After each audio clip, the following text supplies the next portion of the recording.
رکوع ہے۔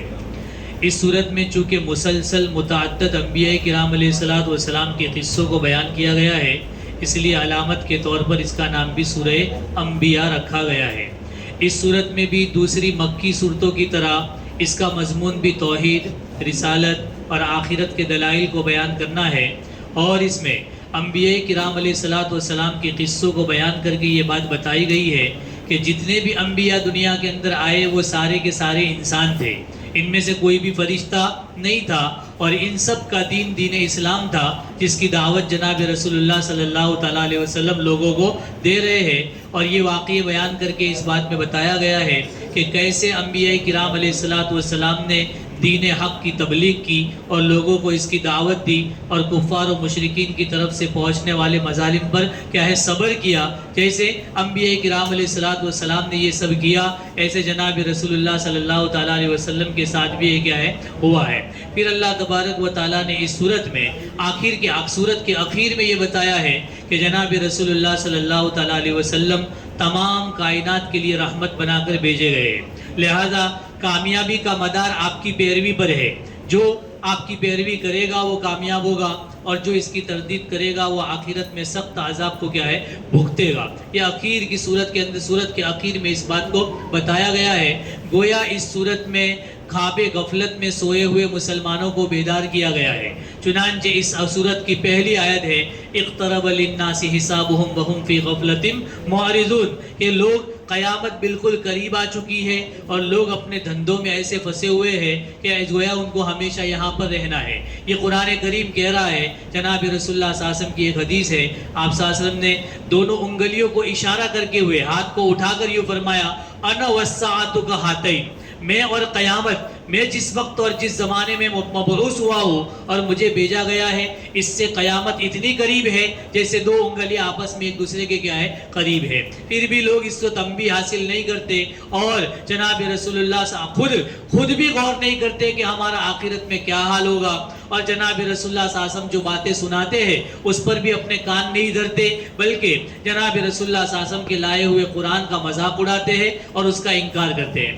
اس کے بعد کی آیات میں اللہ تبارک و تعالیٰ نے یہ بتایا ہے، کفار اور مشرکین میں سے بعض لوگوں کا عقیدہ یہ تھا کہ آسمان کا خدا الگ ہے اور زمین کا خدا الگ ہے، دونوں کی خدائی الگ الگ ہے۔ وہ یوں کہہ رہے تھے کہ اللہ تو ہے، خدا تو ہے، لیکن اس کی خدائی آسمان میں ہے، اور زمین کے اندر یہ دوسرے معبود اور جو وغیرہ بت ہے، یہ لوگ کیا ہے اس کا زمین کا انتظام کرتے ہیں۔ ایسا ان کا دعویٰ تھا اور ایسا ان کا عقیدہ تھا۔ اللہ تعالیٰ نے قرآن کریم میں اس کا صاف جواب دیا ہے، لو کان فیہما آلہۃ الا اللہ لفسدتا، کہ اگر ایسا ہوتا کہ زمین کا خدا الگ اور آسمان کا خدا الگ ہوتا تو یہ توحید کی بالکل عام فہم دلیل ہے کہ ایسا کبھی ہو ہی نہیں سکتا، اس لیے کہ اگر ایسا ہوتا تو زمین اور آسمان کا نظام درہم برہم ہو جاتا۔ ظاہر بات ہے اگر دو خدا ہے تو دونوں کی خدائی مستقل ہوگی، ہر ایک کی اپنی خدائی مستقل ہوگی، اور جب کسی بات کا فیصلہ کرنے کا موقع آئے گا تو دونوں اپنا اپنا کیا ہے فیصلہ کریں گے۔ اب فیصلہ کرنے کے بعد یا تو یہ ہوگا کہ ان میں سے ایک جھک جائے اور دوسرے کا فیصلہ مان لیا جائے، اور جو جھک جائے وہ خدا نہیں ہو سکتا، یا یہ ہو کہ دونوں اپنا اپنا فیصلہ نافذ کرنے کی ضد کرے، تو اس سے زمین اور آسمان کے اندر کیا ہے فساد اور برپا ہو سکتا ہے۔ بہرحال اللہ تعالیٰ نے سیدھی سادھی دلیل دے کر سمجھایا ہے کہ جب ایک گھر میں دو آدمیوں کی نہیں چل سکتی، ایک دکان میں دو آدمیوں کی نہیں چل سکتی، تو اتنی بڑی کائنات میں دو خداؤں کی کیسے چل سکتی ہے؟ یہ سیدھی سادھی دلیل دے کر اللہ تبارک و تعالیٰ نے اس بات کو سمجھایا ہے۔ اس کے بعد اللہ تبارک و تعالیٰ نے اپنی الوہیت، اپنی رزاقیت اور اپنی مالکیت کی 6 دلیلیں سورہ انبیاء علیہ السلام سورۃ الانبیاء میں ذکر کی ہے۔ پہلی بات اللہ تعالیٰ نے یہ بتائی، کانتا رتقا ففتقناہما، کہ زمین اور آسمان جو ہے یہ دونوں بند تھے، ہم نے ان کو کھولا، دونوں بند تھے، ہم نے ان کو کھولا۔ یہ ہماری قدرت کی سب سے پہلی دلیل ہے۔ اس کی مفسرین نے 2 تفسیریں کی ہیں۔ اکثر مفسرین کا کہنا یہ ہے کہ آسمان و زمین بند تھے اور اس کو کھولا گیا، اس کا مطلب یہ ہے کہ پہلے نہ آسمان سے بارش برستی تھی نہ زمین سے نباتات اگتی تھی، لیکن اللہ تبارک و تعالیٰ نے اس کو کھولا، مطلب آسمان سے بارش کو برسایا اور زمین سے نباتات کو اگانا اللہ تبارک و تعالیٰ نے شروع کیا۔ اور بعض مفسرین نے فرمایا کہ اس آیت کا مطلب یہ ہے کہ پہلے آسمان اور زمین اور جتنی چیزیں ہیں یہ آپس کے اندر جڑی ہوئی تھی، پھر اللہ تبارک و تعالیٰ نے اس کو جدا جدا کیا۔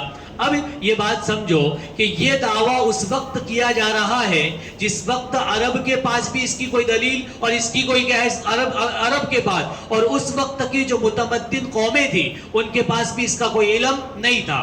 آج سے 1400 سال پہلے جناب رسول اللہ صلی اللہ علیہ وسلم نے قرآن کے اندر یہ بات بتائی، اور ہمارے زمانے کے قریب 200 سال پہلے آج کے جو ماہر فلکیات اور ماہر ارضیات ہیں ان کا کہنا بھی یہی ہے کہ جتنے بھی سیارے ہیں، چاہے زمین ہو، آسمان ہو، چاند، سورج ہو، یہ سب کے سب آپس میں ملے ہوئے تھے، پھر یہ کیا ہوئے ہیں؟ جدا ہوئے ہیں۔ تو یہ بات تو قرآن نے 1400 سال پہلے کہی، جبکہ یہ لوگ ریسرچ کر کے 200 سال پہلے یہ کیا ہے یہ بات بتا رہے ہیں۔ بہرحال اللہ تبارک و تعالیٰ نے اپنی الوہیت کی ایک دلیل یہ بتائی۔ دوسری دلیل اللہ تبارک و تعالیٰ نے دی، وَخَلَقْنَا كُلَّ شَيْءٍ حَيٍّ عَلَيْهِ، ہر چیز کو ہم نے پانی سے بنایا۔ یہ اللہ تبارک و تعالیٰ قرآن میں کہہ رہے ہیں۔ یہ بھی ایسا دعویٰ ہے کہ ہر چیز کو ہم نے پانی سے بنایا۔ آج لوگ اس پر ریسرچ کر کے اس بات کو اہل علم بتا رہے ہیں کہ واقعی دنیا کے اندر کوئی چیز ایسی نہیں ہے کہ جس کے اندر پانی کا کوئی نہ کوئی عنصر ملا ہوا نہ ہو۔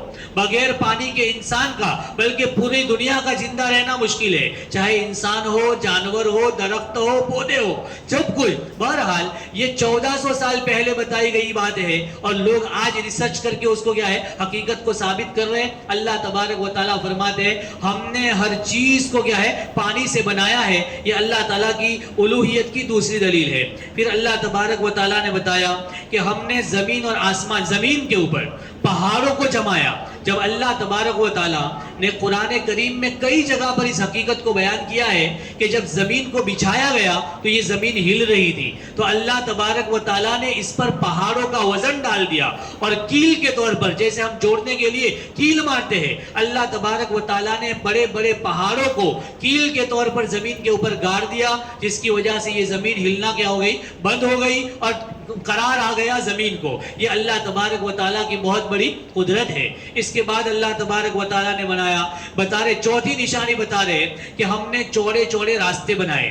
دنیا کے اندر جو زمین ہموار ہے اور جو میدانی زمین ہے، اس میں اللہ تبارک و تعالیٰ نے چوڑے چوڑے راستے بنائے ہیں تاکہ لوگ اپنی منزل تک پہنچ سکے۔ یہ راستے کوئی لوگوں کے بنائے ہوئے نہیں ہیں، یہ اللہ تبارک و تعالیٰ کی قدرت کا کرشمہ ہے۔ اور یہ اللہ تبارک و تعالیٰ نے صرف میدانی جگہوں پر نہیں بلکہ پہاڑوں میں بھی اللہ نے وہ وادیاں اور بستیاں بسائی ہے تاکہ وہاں بھی سفر کرنا آدمی کے لیے کیا ہے آسان ہو۔ اس کے بعد اللہ تعالیٰ نے فرمایا کہ ہم نے آسمان کو محفوظ چھت بنایا۔ یہ بھی ہماری قدرت کی بہت بڑی نشانی ہے، اور یہ ایسی محفوظ چھت ہے کہ جس کے نہ گرنے کا امکان ہے نہ کبھی ٹوٹنے اور پھوٹنے کا امکان ہے۔ کب سے کتنا عرصہ ہو گیا دنیا بنی اور یہ آسمان کو بنایا گیا، آج تک اس میں ایک چھید تو کیا ایک تیرار بھی اس کے اندر کیا ہے دیکھی نہیں گئی، اور نہ کوئی اس میں بتا سکتا ہے۔ یہ اللہ کی قدرت کی بہت بڑی نشانی ہے۔ اس کے بعد اللہ تعالیٰ فرماتے ہیں کہ ہم نے رات، دن، سورج اور چاند وغیرہ کو کیا ہے پیدا کیا، اور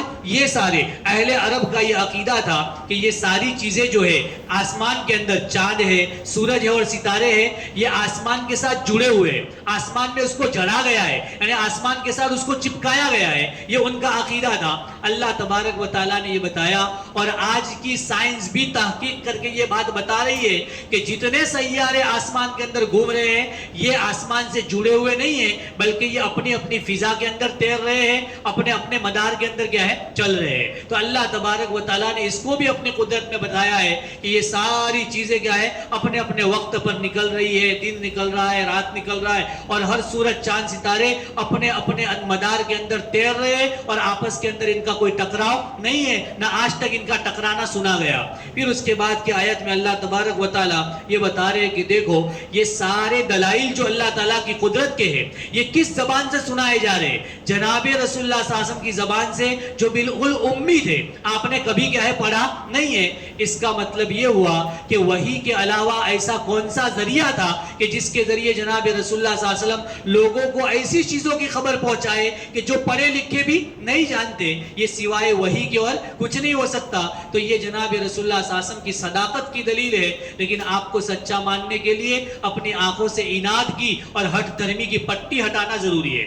جو آدمی حقیقت کے ساتھ اور سچے دماغ سے, ٹھنڈے دماغ سے سوچے گا, اسے خود بخود سمجھ آ جائے گا کہ ایسی قدرت کی نشانیاں ایک امی آدمی کیسے بتا سکتا ہے جب تک کہ اس کو وحی نہ بھیجی جائے. لہذا آپ کی باتیں اپنی طرف سے نہیں بلکہ اللہ تبارک و تعالیٰ کی طرف سے بھیجی ہوئی وحی ہے. پھر اس کے بعد کی آیات میں اللہ تبارک و تعالیٰ نے بتایا ہے کہ کل قیامت کے دن ہم اعمال کو تولنے کے لیے انصاف کو ایسے ترازو قائم کریں گے جو سراسر انصاف ہوں گے. مطلب یہ ہے کل قیامت کے دن انسان جو بھی عمل کر رہا ہے اس کو تولنے کے لیے اللہ تبارک و تعالیٰ کل قیامت کے دن اعمال ترازو کے جو ہے ترازو قائم کریں گے جس کے اندر انسان کے اعمال کو تولا جائے گا. اور اللہ یہ فرما رہے ہیں کہ ہم صرف انصاف نہیں کریں گے بلکہ ایسی طور پر اس اعمال کو تولیں گے کہ لوگوں کو نظر بھی آئے گا کہ پورے میدان محشر میں سب کے سامنے یہ ترازو رکھا جائے گا اور اس پر اعمال کو تولا جائے گا